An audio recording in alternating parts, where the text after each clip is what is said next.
The courtroom was colder than it needed to be, not just from the air conditioning humming overhead, but from the looks, the judgment that filled the space before a single word had been spoken.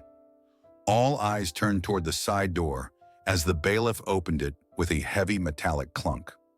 The moment the hinges groaned, the room shifted. People leaned in. Conversations died. She stepped in slowly. Sophia Bennett, just 13 years old, barely 5 feet tall, wearing a bright orange juvenile detention jumpsuit with the sleeves rolled to her elbows. Her wrists were handcuffed in front of her, too large for her small frame, but locked tightly as if she were dangerous. Her expression was calm, no tears, no panic, just the steady focus of someone who had spent every waking moment preparing for this. To the people seated in the courtroom, she looked like the headline to a sad story. A troubled kid from nowhere, caught doing something wrong. Another statistic, even the judge, Alan Whitaker, a man known for being tough on young offenders, barely glanced at her file. In his eyes, this was already decided. He sighed, rubbed the bridge of his nose, and muttered something to his clerk. Across the aisle, the prosecutor, Linda Myers, stood tall and confident. She smiled politely at the jury pool, then looked at Sophia like a lion eyeing her prey. She was prepared to win. After all, the case was easy. A security video that vaguely resembled Sophia, a witness who swore she saw her at the scene, and a broken store window.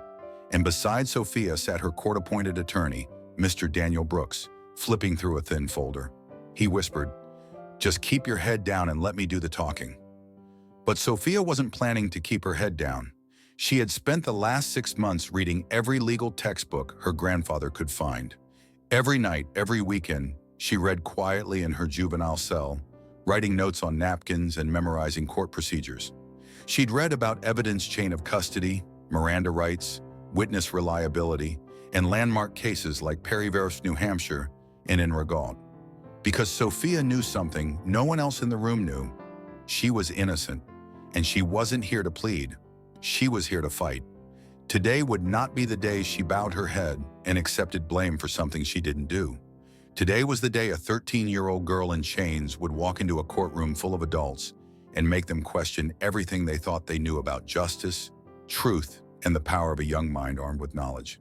The judge didn't see it coming. The prosecutor didn't see it coming. Even her own lawyer didn't see it coming. But they were all about to. If you believe in second chances, or in the power of a young person standing up for truth, comment 7 to keep watching. You won't believe what Sophia does next. From the moment Sophia Bennett was seated at the defense table, it became painfully clear no one was on her side. Judge Alan Whitaker barely made eye contact as he glanced over her file, flipping through the pages with a kind of weary dismissal. 13, he muttered, as if her age was more burden than fact. He didn't see a scared child who needed help. He saw a case number in an orange jumpsuit, part of the growing statistics he presided over every week. One more name on the docket, one more young life tangled in the legal system, likely headed nowhere good. Across the room, prosecutor Linda Myers was preparing her opening remarks. Lips pursed, eyes sharp. She looked at Sophia not as a child, not as someone who deserved compassion, but as an inconvenience. Her expression made it clear. This wouldn't take long. She had the blurry surveillance footage. She had a witness. She had the charge. In her mind, that was all she needed. After all, the court-appointed lawyer sitting next to Sophia looked just as checked out as everyone else. Mr. Daniel Brooks, late 40s and long past idealism, slouched in his chair, quietly thumbing through the file as if he were reviewing a boring insurance policy. He didn't look at Sophia, didn't ask if she understood the charges, didn't ask what happened. Just a casual, "We'll try for a plea deal if the judge doesn't shut it down first." Then he adjusted his tie like he had somewhere else to be. Sophia blinked slowly, but her face showed no reaction. She had expected this. It wasn't the first time adults had written her off. In the hallway before the hearing, a court officer had looked at her and whispered to a colleague, "Another one, huh? That age group's getting worse." Even the security guard who escorted her into the building looked her up and down like she was a threat. No one asked if she was scared. No one asked if she was hungry. No one cared what had really happened the night the store window shattered, only that she'd been nearby. that her skin tone matched the figure in the video, that her silence made her seem guilty. When the courtroom session began, Judge Whitaker asked if the defense was ready. Mr. Brooks replied with a distracted, "Yes, Your Honor," and without skipping a beat, Myers launched into her opening argument. "She was seen on site at 7:42 p.m., she declared confidently. The witness recognized her. The footage, while imperfect, aligns with the timeline. And most importantly, she never denied being there." Sophia looked down for a moment.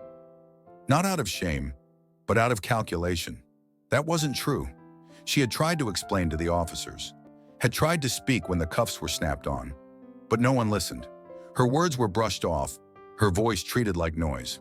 Back at the detention center, even the staff made comments. "Keep your head down, Bennett. You won't talk your way out of this." No one beats Linda Myers, not even the adults. Now in the courtroom, those assumptions echoed all around her. Mr. Brooks began to speak, but his defense was weak. Boilerplate language, vague about the facts, uncertain in tone. Sophia felt something twist inside her. This wasn't justice. This wasn't a fair fight. It was a conveyor belt, and she was supposed to sit quietly and let it carry her toward a sentence she didn't deserve. She could feel the eyes of the room pressing down on her, but none of them saw her. Not really. They saw a girl from the wrong neighborhood. A kid with no money, no advocate, no chance. The only person in the room who didn't look at her like that was the man sitting silently in the last row of the gallery. Samuel Bennett, her grandfather. He didn't smile. He didn't cry. He simply sat with his hands folded and eyes locked on hers, like he had since the day they took her in. She remembered what he told her the night before the hearing, the last time she called from the detention center. "If the room won't give you a voice, baby girl, make them listen to your silence. Let the law speak louder than their fear." And now, as the court moved forward like she wasn't even there, Sophia quietly straightened her back in her seat. They had dismissed her. They had disrespected her. They had already counted her out. But they didn't realize she had already begun preparing her case. The courtroom clock ticked softly as Prosecutor Myers continued outlining her case, her voice smooth, confident, and dripping with condescension. She spoke not just to the jury, but around Sophia, like she wasn't even present, like the verdict was already sealed. Sophia sat still at the defense table, eyes focused, hands folded neatly. Her lawyer, Mr. Brooks, offered no objections, didn't even glance at the slideshow of grainy surveillance footage Myers was now displaying. The images were dark, pixelated, a blurry figure in a hoodie, indistinct and unidentifiable. Still, Myers pointed at the screen and said, "This is our defendant, Sophia Bennett, exiting the scene." That was the moment. Sophia turned her head slowly toward her attorney and whispered, just loud enough for him to hear, "They have an established chain of custody for that footage." Mr. Brooks blinked. "What?" "The footage," she said again, more firmly. "Did they document who handled it, when it was pulled, how it was stored? If not, it's not admissible. It can be challenged." Mr. Brooks stared at her like he was seeing her for the first time.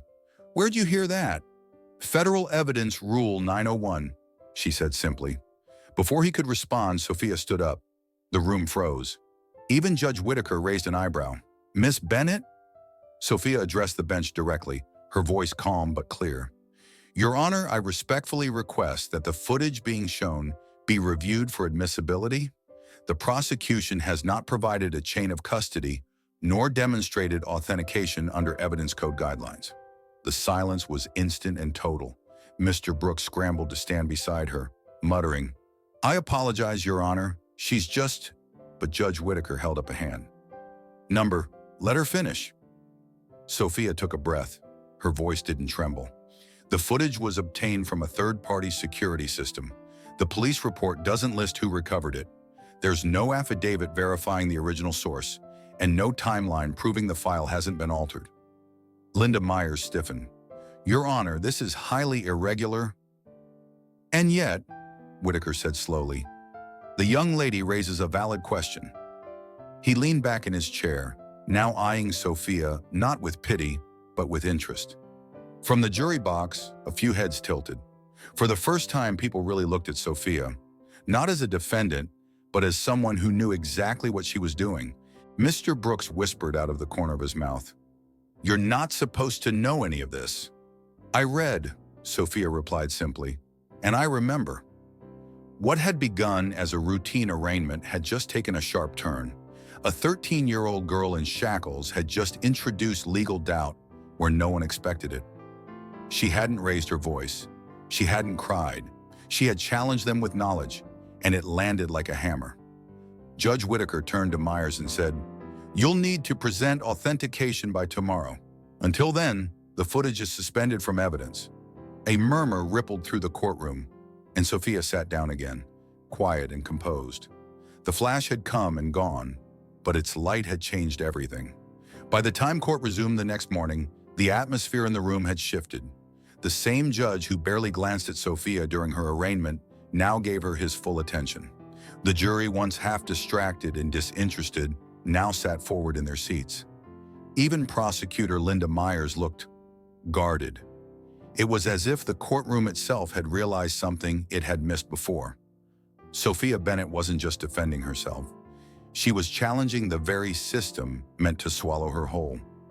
Mr. Brooks opened the day's session with a strained attempt at cross-examination, asking a few limp questions to the state's key witness, a convenience store clerk named Crystal Gaines.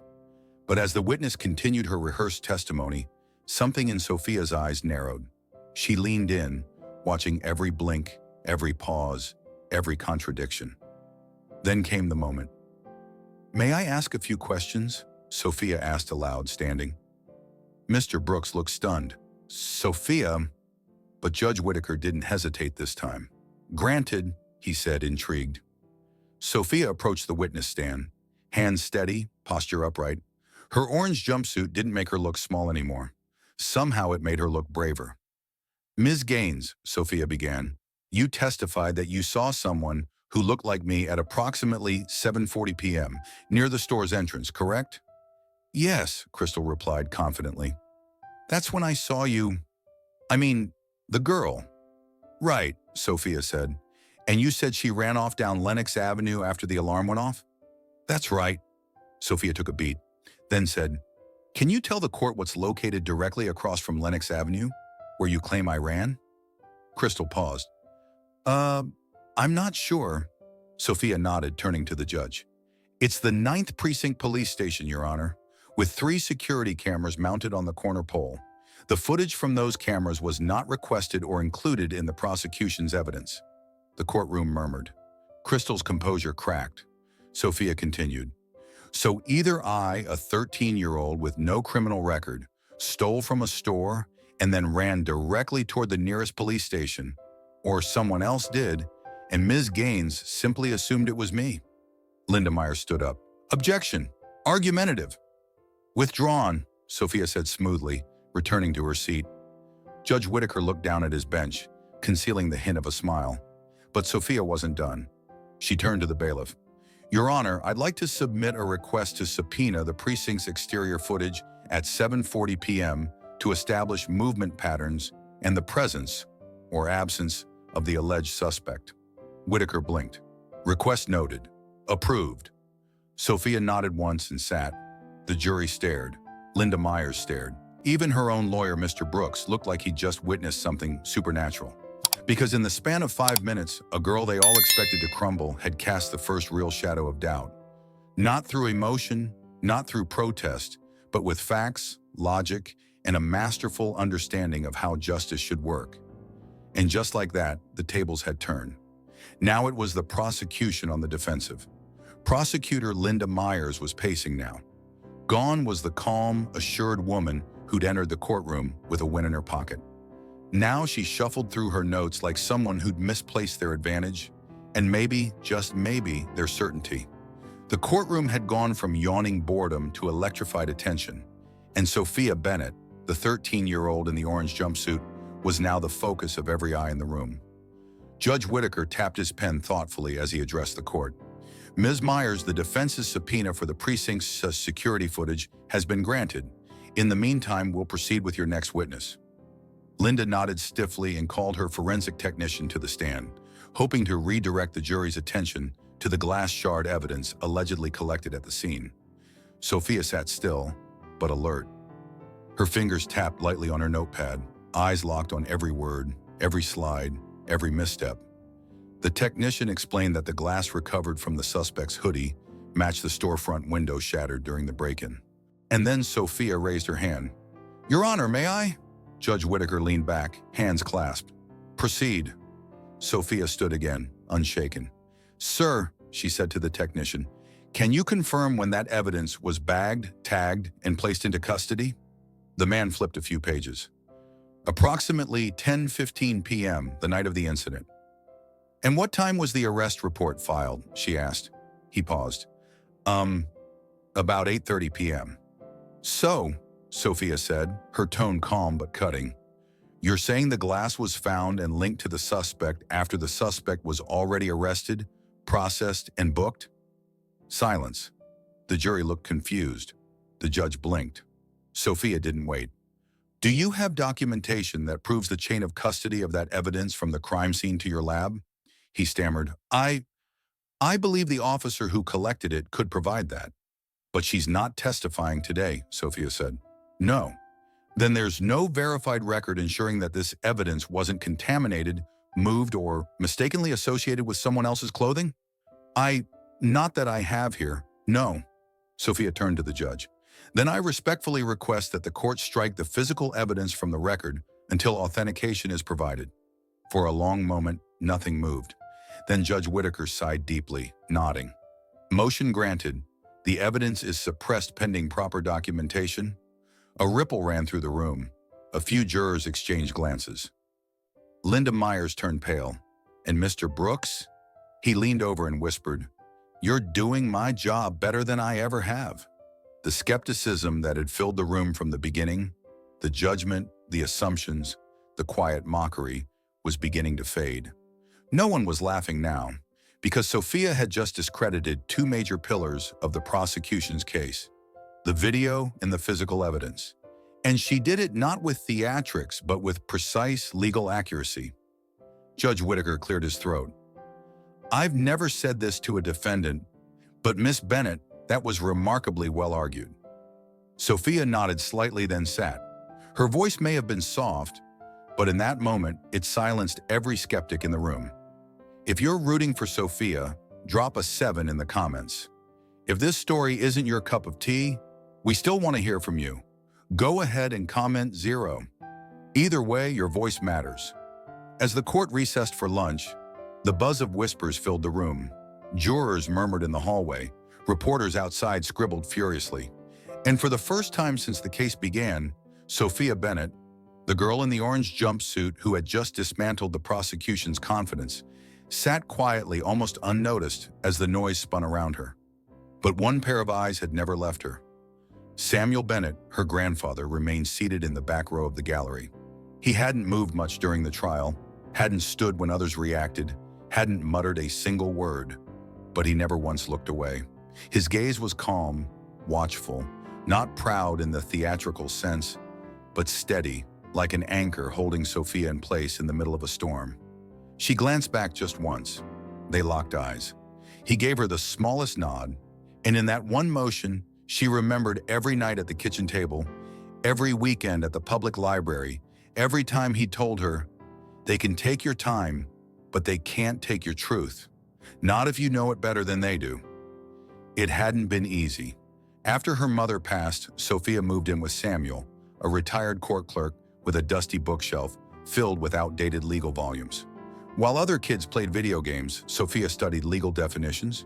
He taught her how to write legal briefs on napkins, how to track inconsistencies in statements, how to recognize when someone was lying but didn't know they were. He never told her she was too young. He never told her it was impossible. And now, as the courtroom murmured with doubt, disbelief, even admiration, he remained still, offering her the quiet strength she needed most. But Samuel wasn't her only silent ally. That afternoon, when Sophia was escorted back into the courtroom, she noticed the jury was no longer avoiding her gaze. One elderly juror gave her a polite nod. Another, a motherly woman in her 60s, smiled. Just a little. Their expressions weren't of pity anymore, but curiosity, even respect. And then came a moment she didn't expect. During a short recess, one of the courtroom clerks passed by her table and under their breath whispered, "You've got half the room rooting for you. Keep going." It wasn't much, but it was everything. Because Sophia had walked into that courtroom alone, without a team, without a prepared defense, without trust. All she had was her memory, her training, and the unshakable belief that the truth would hold. And now it wasn't just her and her grandfather anymore. The room was changing. The silence was cracking. She had silent allies, and they were beginning to stand behind her, not in protest, but in presence. The gavel struck. The trial resumed. But Sophia Bennett was no longer just a defendant. She was becoming something else entirely, a force that couldn't be dismissed and wouldn't be ignored. When court reconvened that afternoon, the energy in the room was different. What had started as just another juvenile hearing had become something else entirely, a moment people would remember. The murmurs quieted faster. The judge sat straighter. Even prosecutor Linda Myers, normally so composed, tapped her pen more quickly now. Her polished demeanor had started to fray, and Sophia Bennett, only 13, still in an orange jumpsuit, was the reason. The next witness was called Officer Dalton, one of the arresting officers. He approached the stand confidently, glancing at Sophia like she was a detail in the paperwork. He began reciting the events of that night, how they received the call, reviewed the surveillance footage, and picked up Sophia in the area. Myers followed up with her questions, mostly affirming the timeline. Nothing new. Everything felt scripted, until Sophia stood up again. This time, she didn't wait for permission. "Officer Dalton," she began, "can you confirm the exact address where I was detained?" The officer paused. 2540 Jefferson Avenue." Sophia nodded. "And the address of the store in question?" 317 Lenox Avenue. The courtroom was quiet. Sophia continued, "Would you agree those locations are not adjacent?" Dalton hesitated. "No, they're about 6-7 blocks apart." "And can you tell the court why you arrested me at 2540 Jefferson if the break-in occurred nearly half a mile away?" Dalton stiffened. "You match the description. Hoodie, female, short, black." Sophia raised a hand. "Respectfully, sir, was I doing anything illegal at the time?" He faltered. "No, but we had reasonable suspicion." Sophia turned to the jury, then back to the officer. "You said I matched a vague description. Did you obtain footage from the precinct's exterior cameras, as previously discussed?" "No, we didn't think it was necessary." "Then there's no video placing me at the scene. Only footage you chose not to corroborate." Dalton opened his mouth, then shut it. Sophia moved to the clerk's table and handed the judge a document. "Your Honor, this is a time-stamped MetroCard receipt showing that I entered the Jefferson Station subway at 7:43 p.m., 3 minutes after the break-in. The surveillance footage shows the suspect fleeing east. The subway entrance is west." Whitaker raised his eyebrows. "And where did you get this?" "I requested it from the Transit Authority last week. My grandfather submitted the request through the public access system." Even Myers was speechless. The judge reviewed the document. His brow furrowed, then relaxed. He looked at the timestamp. "This puts you in the station while the suspect was still running from the scene." Sophia returned to her seat. No theatrics, no smugness, just precision. For a long moment, no one said a word. Then Judge Whitaker cleared his throat. "Well, I imagine this raises questions about the foundation of the case." A stunned silence overtook the room. One juror actually gasped. Linda Myers, caught flat-footed, leaned over to her assistant in disbelief. Mr. Brooks, her court-appointed attorney, looked at Sophia like he was seeing her for the first time. The tide had turned. The courtroom was no longer skeptical. Now it was captivated, because Sophia hadn't just raised doubt, she had introduced proof, a timestamp, a receipt, hard evidence that couldn't be spun or explained away. This wasn't a coincidence. It was a calculated defense by a child who had outthought professionals. And now, with one document, she had shattered the narrative that had painted her as guilty from the start. She wasn't just defending herself anymore. She was commanding the courtroom. The courtroom sat in stunned silence, the sound of rustling papers and scribbling pens long gone. Sophia Bennett had already exposed the prosecution's shaky timeline, discredited the video footage, and produced a MetroCard receipt that suggested she was nowhere near the scene of the crime. Still, prosecutor Linda Myers clung to what remained of her argument like a shipwrecked sailor grasping splinters of a broken mast. But Sophia wasn't done. She stood again, slow and deliberate, as if carrying something heavy but invisible. Her voice didn't waver. Her eyes didn't blink. The tension in the courtroom thickened. "Your Honor," she said calmly, "with permission, I'd like to address the court directly." Judge Whitaker hesitated, then leaned forward. "You may proceed, Miss Bennett." Sophia stepped away from the defense table and turned toward the jury box. "I've been sitting in this courtroom, listening to a story about who I'm supposed to be, that I was near a crime, that I wore a hoodie, that I matched a description, that I ran." She let those words hang in the air for a beat. But that story wasn't built on facts. It was built on fear. Fear of a girl who didn't look safe, who didn't look like she belonged. The jury leaned forward. Even Myers stopped shuffling her notes. "I was arrested because someone decided I looked like trouble. Not because of what I did, not because of who I am, but because it was easier to assume than to ask." She turned slowly toward the judge, then back to the room. "You want to know where I was that night? Studying at the public library. You want to know why there's no footage of me doing anything wrong? Because I didn't. You want to know why I know more about the law than my own lawyer?" Sophia glanced at Mr. Brooks, who gave a weak, almost embarrassed smile. "Because when they locked me in a cell, I read. Because when they called me a criminal, I studied what a criminal is and how the law is supposed to work." Her voice grew stronger now, not louder, but more certain. "You've been told I'm guilty, but I've done something the prosecution hasn't. I've proven I'm not. You don't have to believe my story. Just look at theirs. Look at the holes, the missing footage, the ignored evidence, the timeline that doesn't match." She took a step forward. "I don't want sympathy. I want justice. I want the truth to matter more than a blurry video or a bad assumption." Then she paused and with perfect timing turned to the jury. "If this happened to me, how many others never got the chance to speak?" It landed like thunder. Every juror was locked in. Even the court stenographer looked up from her keys. For a few seconds, no one moved, not even the judge. Sophia returned to her seat slowly, her hands still cuffed, but her head held higher than ever. Judge Whitaker cleared his throat. "Ladies and gentlemen of the jury, I believe we've heard enough. No rebuttal, no redirect. The prosecution didn't even try. The jury deliberated for less than 30 minutes.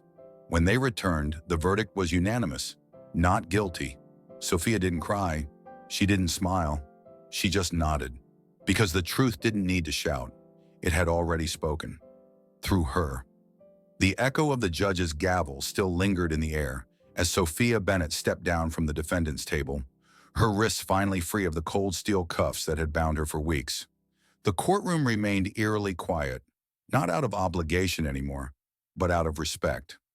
Every eye followed her as she walked across the floor, not as a child who'd been accused, but as a young woman who had just redefined the meaning of justice in that very room.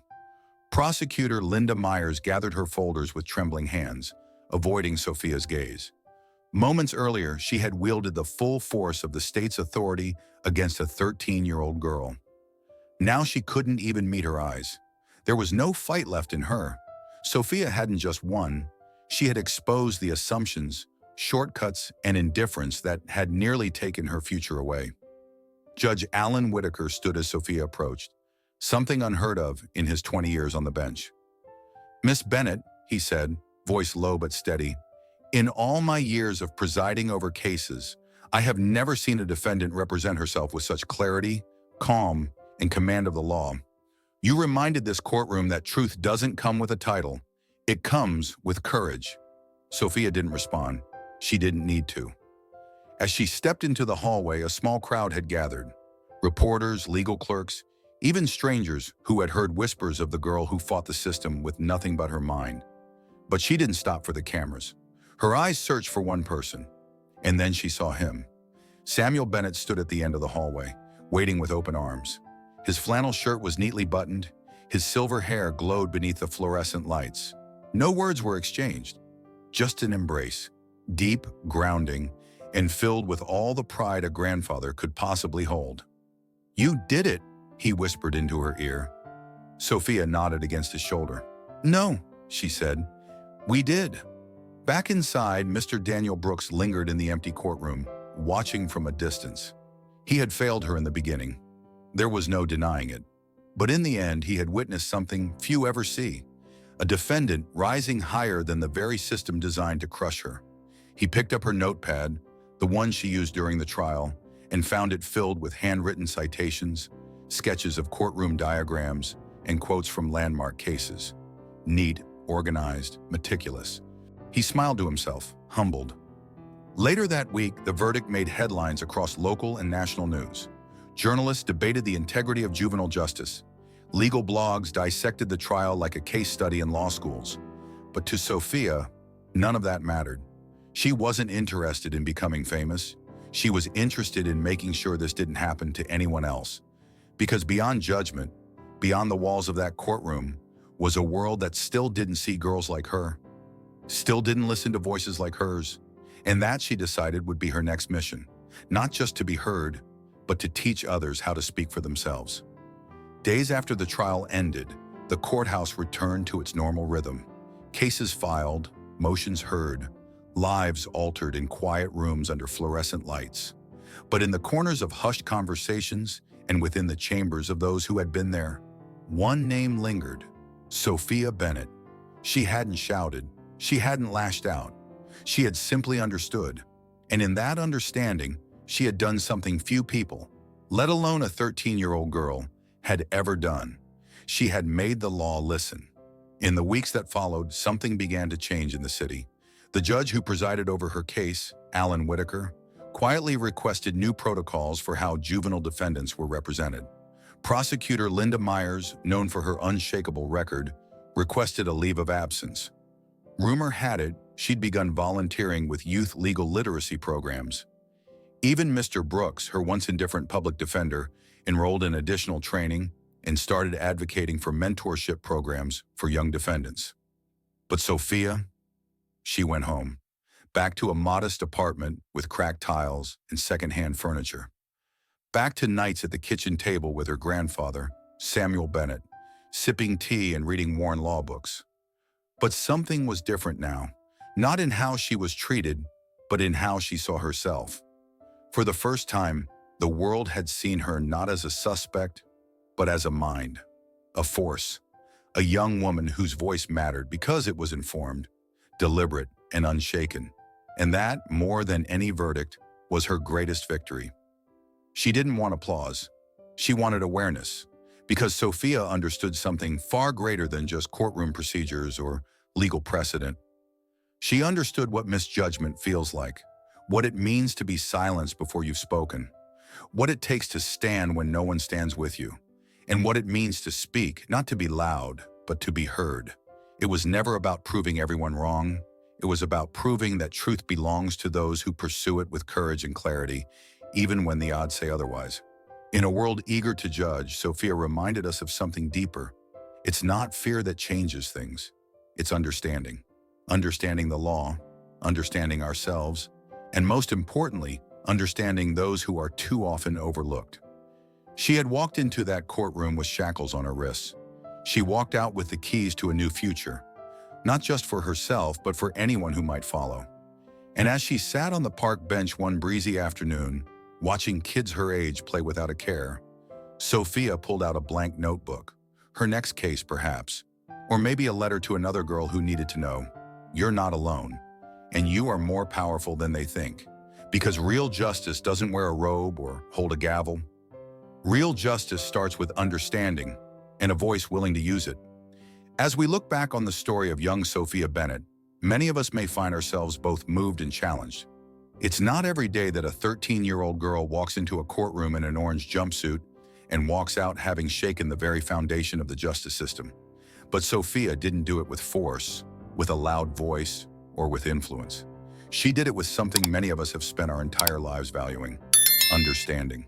Sophia's journey reminds us that knowledge, Real, lived, studied knowledge is the most powerful tool we can carry, no matter our age. She stood before adults who dismissed her, a system that doubted her, and evidence stacked against her. Yet she never shouted, never begged. She simply prepared, she listened, and she waited until the moment came when the truth could no longer be ignored. For those of us in our golden years, Sophia's story hits differently. Many of us have faced moments where we were judged before we spoke, overlooked because of our appearance or station, or told that our time had passed. But Sophia's example tells us something we already know in our hearts. True strength often comes in silence, in patience, and in wisdom passed from one generation to the next. Sophia was never truly alone. Standing behind her, quietly but faithfully, was her grandfather Samuel Bennett, a retired court clerk who spent evenings teaching her the law from worn books and handwritten notes. He never pushed her to be loud or aggressive. Instead, he gave her something far more powerful: the tools to think critically, speak wisely, and stand confidently on her own. Many of you watching may see yourselves in Samuel. You've taught your children and grandchildren life lessons about fairness, dignity, work ethic, and responsibility. You've passed on more than just memories. You've passed on principles. And like Samuel, your legacy may not be measured in titles or plaques, but in the quiet strength you've helped others build. The truth is, Sophia's story is not just a courtroom drama. It's a mirror reflecting the values that matter most: justice, humility, and the responsibility to use what we know to help those who don't. In today's fast-moving world, where headlines race by and attention spans grow shorter, it's easy to think that wisdom no longer holds weight. But Sophia's story proves otherwise. It proves that even in a society obsessed with speed and image, there is still room, real, vital room, for those who take the time to understand deeply, speak thoughtfully, and lead quietly. And that lesson is for all of us. No matter how old we are never too old to learn something new, and never too old to teach someone younger. Whether it's a grandchild with questions about the world or a community in need of guidance, the knowledge and life experience we carry are invaluable. We are not invisible. We are the bridge between what was and what can be. Sophia may be young, but she walks on the wisdom of generations before her. Her story reminds us that when young minds are paired with old souls, change becomes possible, lasting, meaningful change. So if this story moved you, if it stirred something inside you, or reminded you of a lesson you once taught, we invite you to take one small step forward. Comment 7 below if you believe that understanding is more powerful than assumption. Share this video with someone younger, a child, a student, a friend, because wisdom shared is wisdom multiplied. And follow our journey, because in the next video, we'll continue exploring stories that remind us all why truth, dignity, and legacy matter. Because sometimes the most powerful voices aren't the loudest. They're the ones who speak when it matters most.